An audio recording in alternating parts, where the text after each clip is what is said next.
हमसे मत पूछो कैसे मंदिर टूटा सपनों का, लोगों की बात नहीं है, ये किस्सा है अपनों का।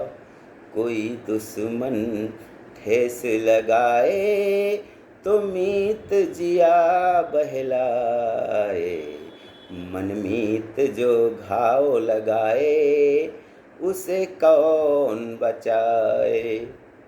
जी हाँ, यह फिल्म अमर प्रेम का गाना है, जिसमें कहा गया है कि कोई गैर जो है अगर दुख देता है तो हमारे अपने हमारे उस दुख को सहन करने के लिए आगे आ जाते हैं और हमारा दुख बढ़ जाता है। लेकिन जब कोई अपना हमें दुख देता है तो स्थितियाँ बहुत ख़राब हो जाती हैं मनुष्य के लिए, और उसको कोई भी कहीं से भी कोई सहारा नहीं मिलता है।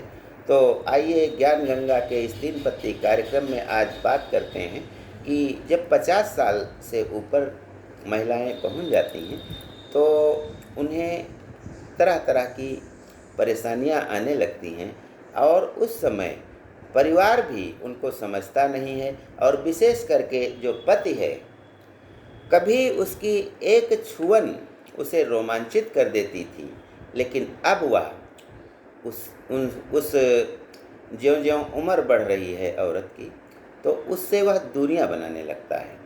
घर वाले भी दूरियां बना रहे हैं, और उसका जो मनमीत है वो भी उससे दूरियां बना रहा है, और इसके अलावा उसका शरीर भी उससे दूरियां बना रहा है। यानी जो जिजीविषा है, जीने की इच्छा है, वह नहीं रह गई है।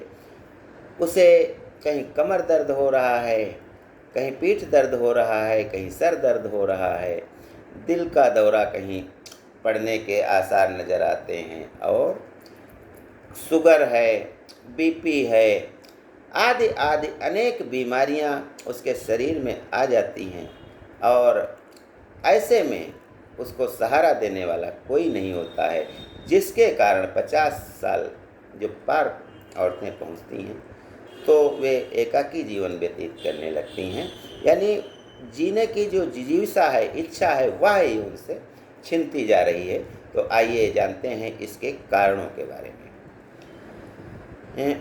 50 की उम्र के बाद प्रायः औरतों का मासिक धर्म बंद हो जाता है, जिसके कारण हार्मोन्स में बदलाव आता है, और महिलाओं में अनेक प्रकार की बीमारियां घर करने लगती हैं। चिड़चिड़ी हो जाती है, उसको कुछ अच्छा नहीं लगता है, क्या करें क्या न करें।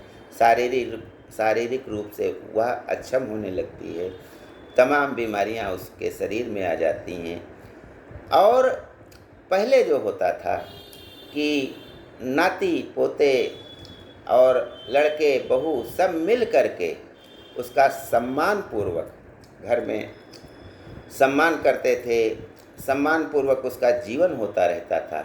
लेकिन अब ज्यों-ज्यों हम विकसित होते जा रहे हैं, ज्यों-ज्यों पढ़े लिखे होते जा रहे हैं, तो ऐसी स्थिति में महिलाओं को समझने वाला कोई नहीं रहा है। छोटे छोटे बच्चे जो होते हैं, नाती पोते हैं, उनकी माएँ दादी के पास बैठने नहीं देती हैं कि खांसी आती है और कोई बीमारी लग जाएगी बच्चों को, जिसके कारण बच्चे उनके पास जाते नहीं हैं। और एक और कारण है कि पहले दादी नानी के पास कहानियाँ सुनने लोग जाया करते थे। अब वो कहानियाँ, अब मोबाइल आ गया है, मोबाइल में तो वो साक्षात देख लेते हैं, तो कहानियाँ सुनने का कोई मतलब नहीं है, उनकी कोई कहानियाँ भी नहीं सुन रहा है। और जो भी उन्होंने अपने हिसाब से सीखा है, उनसे बहुएं कुछ सीखना भी नहीं चाहती हैं।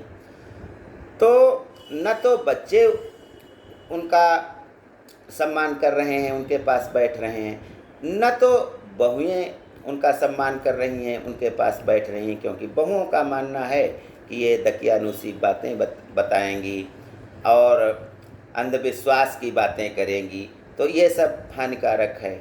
और इसके अलावा जो उनका पति होता है, तो वह भी उनसे दूरियां बनाने लगता है एक प्रकार से, क्योंकि घर में यदि उनके साथ बैठता है, सोता है, उनसे बात करता है, तो घर वाले ही, जो जवान पीढ़ी के लोग हैं, वे तरह तरह से उपहास करने लगते हैं, जिसको वह सहन नहीं कर पाता है और उनसे दूरियां बना लेता है।